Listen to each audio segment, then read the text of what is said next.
And then here comes the diet. Now, this is the part that everybody really wants to know about what I'm doing for weight loss. And this is really where the next 20 pounds fell off on, and I didn't even really notice. And yeah, I didn't notice. Other people noticed before I did. I guess my clothes were changing, and that's where I really got a chance to notice how much was falling off. I stopped eating meat. And this is also where I lose people, because folk are like, "Oh my God, what are you doing? Oh, you don't eat meat no more? I'm done with that. Ears closed." Now the story of how I fell into vegetarianism, and I'm not a vegan because I still be eating cheese. Okay. But the story of how I fell into vegetarianism is also tied back to my faith. So, as part of the Praise Motivated Choir in the month of January, we fast and we consecrate. And we have what is called No Meat Week as one of our challenges throughout the month of January. And obviously, we eat vegetarian, no meat, throughout the month of throughout No Meat Week. And that was the first time I really challenged myself to eat vegetarian. I mean, it's no, that's actually not true. That's actually not true. I had been interested in the vegan vegetarian lifestyle. And so in my house, we would have vegetarian night, which would usually end up being like bean burrito night.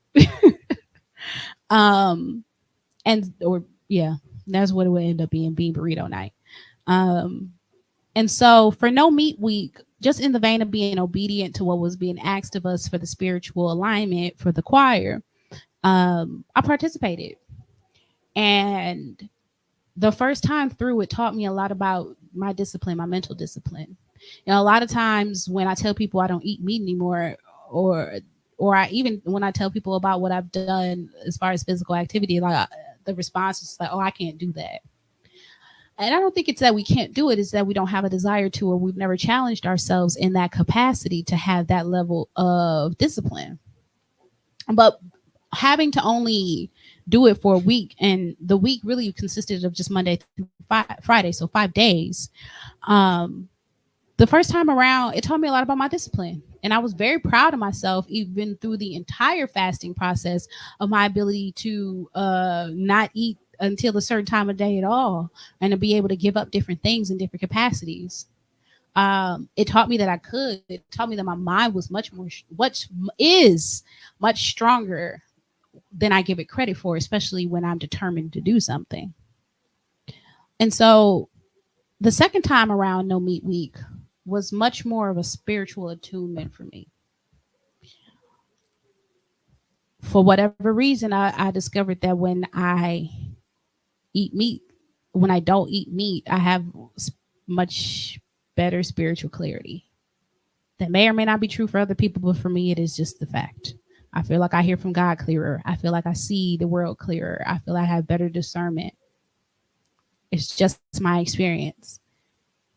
And because of that, later in the year, last year, I was challenged by a friend of mine to do a 48-hour fast. Now, I just did water for that 48 hours.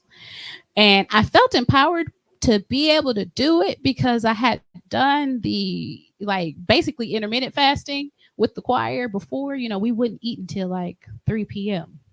So I was like, okay, I know I got till 3 p.m. Then whatever happens after that, I'm not really sure. But being that this was a very spiritual friend of mine, and I was going through a spiritual evolution, I was just trying to figure out some things about myself, and they came to me at that time of my life and suggested that I felt like it was a message from God, and I adhered to it.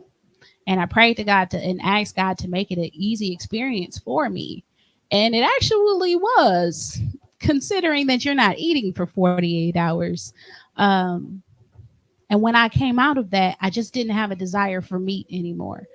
Not in the way that I had before. For a long time, for several months, I didn't have a desire for meat.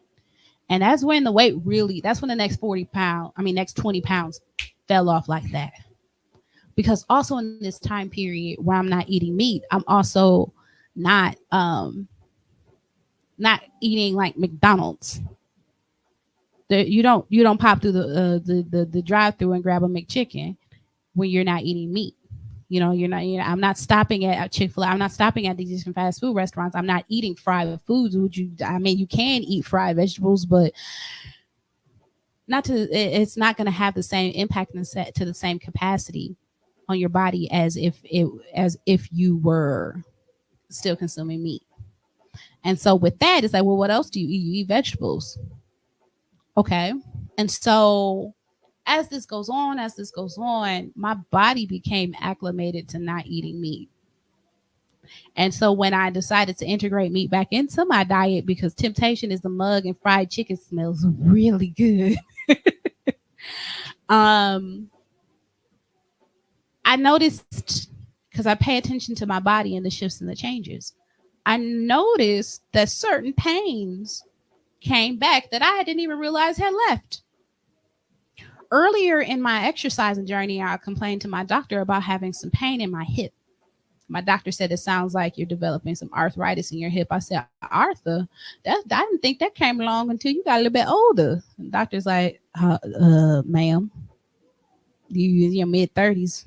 Things can happen. I'm like, I didn't notice that the pain went away. I didn't notice that the snap, crackle, pop in my joints had gone away until I began to eat meat again, and it came back. And it took a while for me to realize that those things were linked to one another.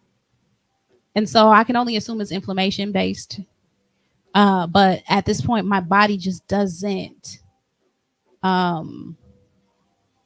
digest meat the way it used to. And so it's a part of my life that actually it's a thing in my life that actually has to stay gone. Because I try to eat some chicken. Oh my God, it hurts so much. Not just my joints. It hurts. Like my stomach, it hurts so bad.